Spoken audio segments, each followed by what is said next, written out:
안녕하세요. 책 읽어주는 누원 스님입니다. 경봉 스님의 생활도담, 사발을 무대 삼아 멋있게 살아라.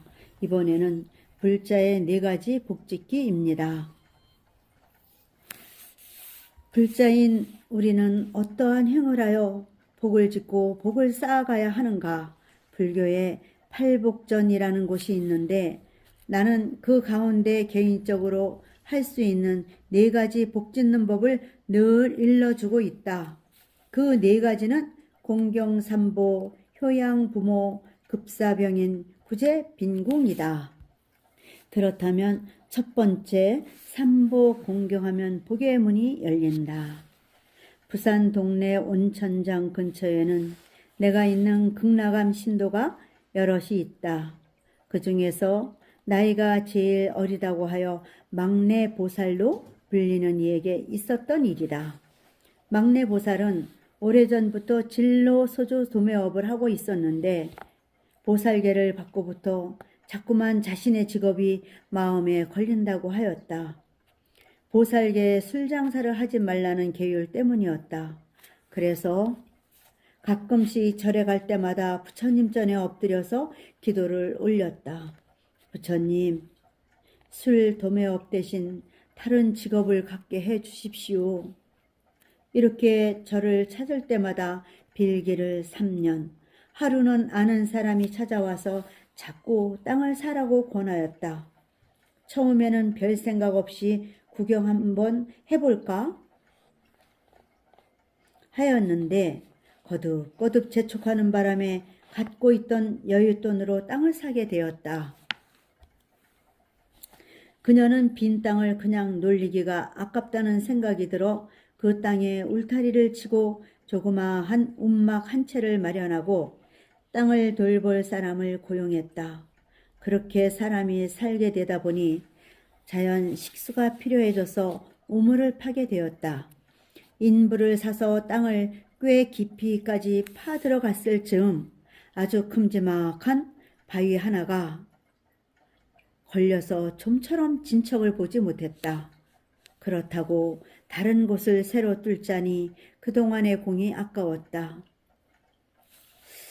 어렵더라도 바위를 부숩시다.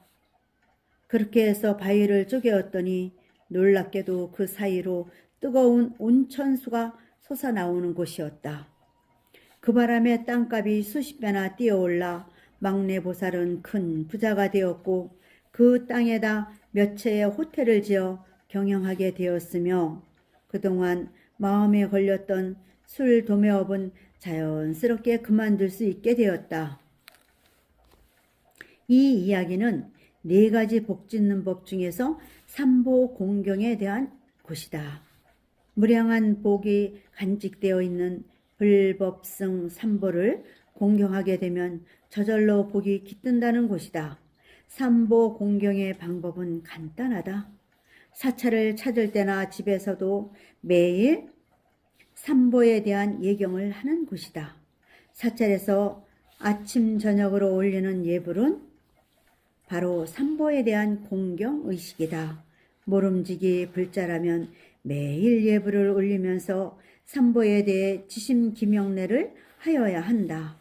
나아가 부처님을 잘 모시고 삼보를 잘 받들며 살겠다는 다짐을 하면서 살면 마음에 늘 지혜의 광명이 깃들어서 복을 받게 된다.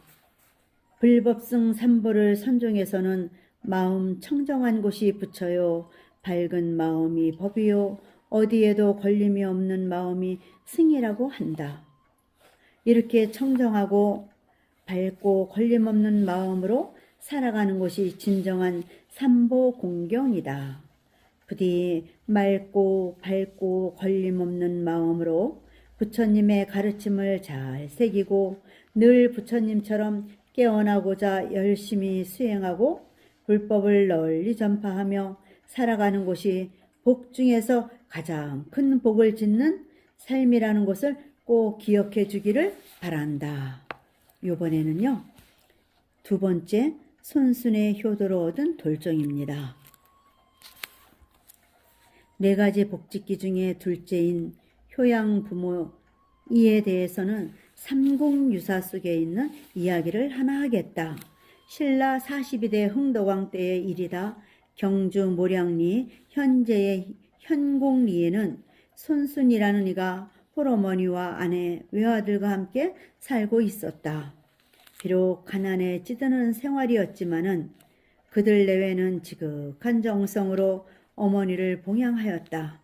나무를 해다가 장에 가서 팔고 나면 반드시 생선이나 고기를 사다가 어머니 상에만 올려드렸다. 그런데 철모르는 어린 아들은 끼니 때만 되면 할머니 밥상으로 달려가서 맛있는 반찬들을 집어먹었다. 그리고 손자에게 맛난 반찬을 열심히 먹이다 보니 할머니의 배는 부를 날이 없을 수밖에 없었다. 어느 날 손수는 아내를 불러서 의논했다. 아이는 낳으면 또 얻을 수 있지만 어머니를 다시 얻을 수 없는 일이 아니겠소. 어머니가 곰주림 속에 계시니 저 아이를 땅에 묻고 어머니라도 잘 모시도록 합시다. 아내는 묵묵히 찬동을 하였고 손순 부부는 외아들을 얻고 시산의 북쪽으로 가서 피 눈물을 흘리며 땅을 파기 시작했다. 그런데 괭이 끝에서 쾅 하는 아름다운 소리가 들려오는 곳이 아닌가. 이상하게 생각하며 땅을 덮하자 돌종 하나가 모습을 나타내었다. 신기하게 여기면서 그 종을 두드려 보았더니 묘한 소리가 울려 퍼졌다. 아내가 말하였다. 여보, 이렇게 이상한 물건을 얻은 것은 필경 이 아이의 복이요. 아이를 묻지 말라는 계시인가 봅니다. 그리하여 아이와 돌종을 각기 얻고 집으로 돌아온 손순 부부는 돌종을 처마에 달아놓고 아침 저녁으로 두드렸다. 어느 날 흥덕왕이 반월성 누각에 올라 서라볼 장안을 살펴보는데 서쪽 교회로부터 맑은 종소리가 은은히 들려왔다. 그 종소리를 들으니 마음이 고요해지고 쾌락해졌으므로 종소리의 행방을 알아보게 하였다.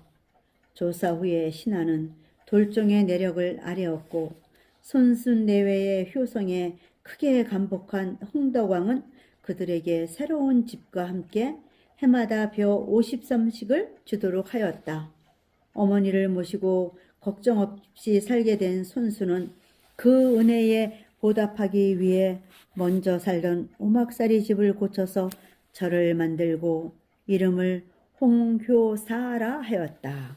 이 묘한 돌종은 진성여왕 때 후백제 도적들에 의해 분실되기 전까지 60여 년 동안 홍효사에 있었다고 한다. 부모에게 효도하면 복을 받는다는 것은 어느 시대 할 것 없이 다 통하는 너무나 당연한 진리이다.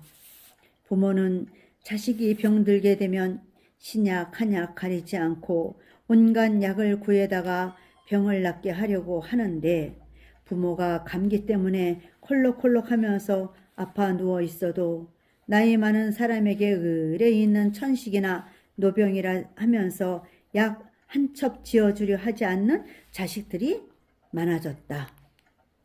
이래가지고서야 어떻게 복을 받을 수 있겠느냐? 복은 먼데 있는 곳이 아니다. 내 부모가 곧 부처님이라 생각하고 부모에 대해 깊은 효성을 가져야 한다. 효도를 하면 반드시 복이 온다. 그것도 크게 다가오는 법이다. 여기까지 하고 마치겠습니다. 책 읽어주는 누원 스님이었습니다. 하루의 기적은 무탈함에 있습니다. 인연님들의 오늘이 무탈하시길 기원합니다. 여러분 행복하세요.